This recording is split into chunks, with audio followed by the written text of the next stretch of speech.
Welcome to Zombie Thanksgiving Lesson 1. This is a game built off the JavaScript version of the Game Abstract project. There is an assumption here that you've gone through the Game Abstract video series or that you're familiar with the Python version of the Game Abstract project. In any case, you can still follow through with the lesson and then kind of pick up things as you go. So we're going to start off with an overview of Zombie Thanksgiving. What's the game all about? We're going to practice loading resources, and then finally how to create, resize, and draw sprites. So let's get to it. So Zombie Thanksgiving is a game where there's a zombie chasing a turkey, and it's our job to keep the turkey safe by killing the zombie. But the problem is that every time we shoot the zombie gets quicker. So let me demonstrate. Let me turn down my volume a little bit because it can get rather loud.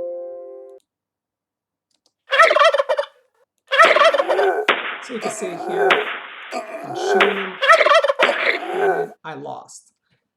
Again, a lot of different things happen. So every time you shoot the zombie, it gets quicker. So there's a little bit of strategy about when you decide to shoot it. And there's also the randomness of, sometimes it's just bad luck, which way the zombie turns and where it pops up randomly. But let's get to the game.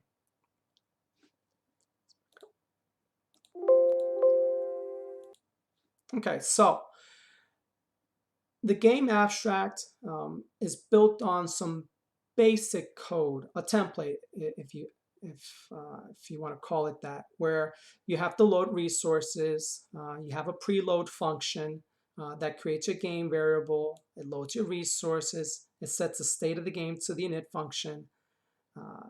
It has the game loop get started. The game loop's a recursive function call which acts like a loop. Within the game loop, we process the input, we update the game, and once the game is ready, meaning once all the resources are loaded, we're going to execute the state of the game, with the first state of the game being init. And that's where we're going to start our code. So we got a couple of images here, but we're going to start with this one. This is the background. So before we can do anything else, we have to load resources. And if you recall, to load a resource or to declare a resource is to write a JSON that has an ID key with the name that you want to call your particular picture. So I just want to call it BK, maybe not ZBK. And the next thing you have to specify is the actual location of the images. So you can see here there's a folder called images, and inside of images there's ZBK. Capitalization will matter depending on where your files are being served from. The other common mistake too sometimes is to use the other slash here, so be careful with that one. This becomes an escape character in JavaScript, which you don't want to mess around with. So we simply flip it the other way.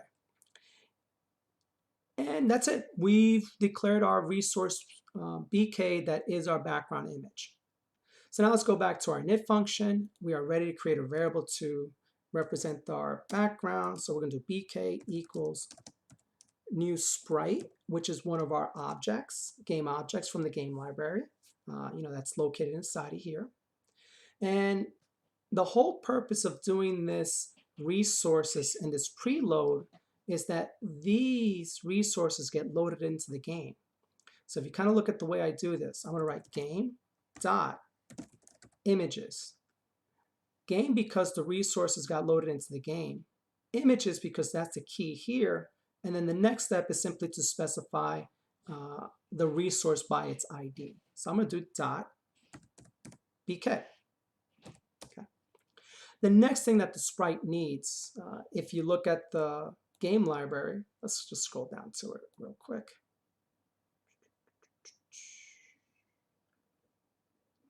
Okay, so it needs an image and then the game. Now you'll notice it also needs an X and a Y.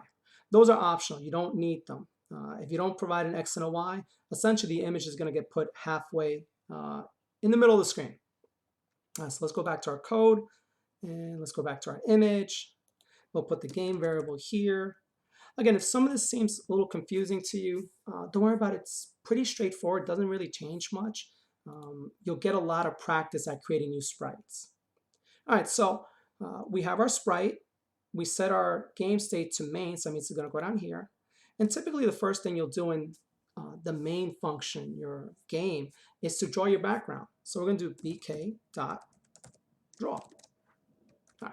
So I don't like to use this little window. It's not big enough for me. So I'm going to open up into a different window. And you can see there, boom, there's your background. But if you investigate the original picture, you'll notice you're only getting a small portion of the picture. The reason for that is that the picture is a lot larger than the canvas size that we provided. So how do we handle that? So pictures, sprites, have what's called a scale property. So I can do bk.scale. So I can scale the picture down or scale the picture up. So think of this as a percentage in decimal form though. So if I want to scale the picture down to 50% of its original size, I can write 0.50. 0.50 becomes 50% of the original size. So let's take a quick look at that. So let's go back here. Let's hit refresh. And there you go. Now the picture fits nicely on our screen. We get pretty much the whole background in there. And that's that's it. That's how you declare a resource, create a new sprite for that, and then draw it. So as practice, let's go ahead and do another one. Let's do the turkey. So I'm going to do copy, paste. Be careful with copy and paste. Make sure that you change the things that need to be changed. In this case, the ID definitely has to be different. You can't have two things by the same ID. You also have to change the picture. Turkey. Now don't do what I've done in the past, which is I do a copy and paste, life is good. I change the name, but I don't change the file type. So if you look at turkey, it's a GIF, not a JPEG. So be careful about those little things when you do copy and paste. So again, the repetitive process. We've declared the resource. Now let's go to the init function. Let's create a variable to represent our turkey as a new sprite. And let's refer to it as game.images, just like we did before, and then turkey. So hopefully you're starting to see why I said it's not going to be that hard. You'll get used to it. It's going to be game.images always, and then whatever the ID that you specified right next to it. Okay, so I'm going to do a common mistake just kind of to demonstrate it to you. So great, I loaded my resource. I created my variable to be my new sprite. I'm going to go here. I'm going to hit refresh. And then we're going to be like, okay, where's my turkey? I thought I did everything correctly. Don't forget that loading a resource and creating a variable doesn't actually draw the image, draw the sprite. In your main function, you have to actually do turkey.draw. You have to draw it. All right, so now let's try it again.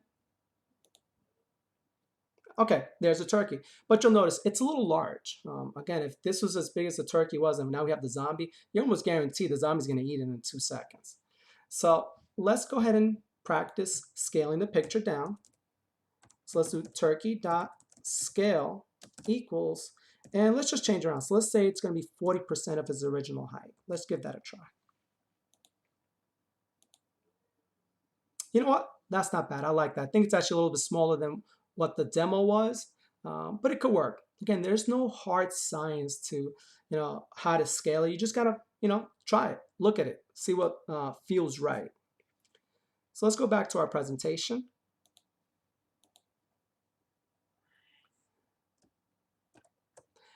So in this particular first lesson of Zombie Thanksgiving, we reviewed what the game's gonna be that we're gonna develop over a couple lessons, and also practice loading resources, creating resizing, and drawing sprites. It's going to be left as a homework assignment, if you want to call it this, for you to load up the other images, because that's where lesson 2 is going to start. Good luck.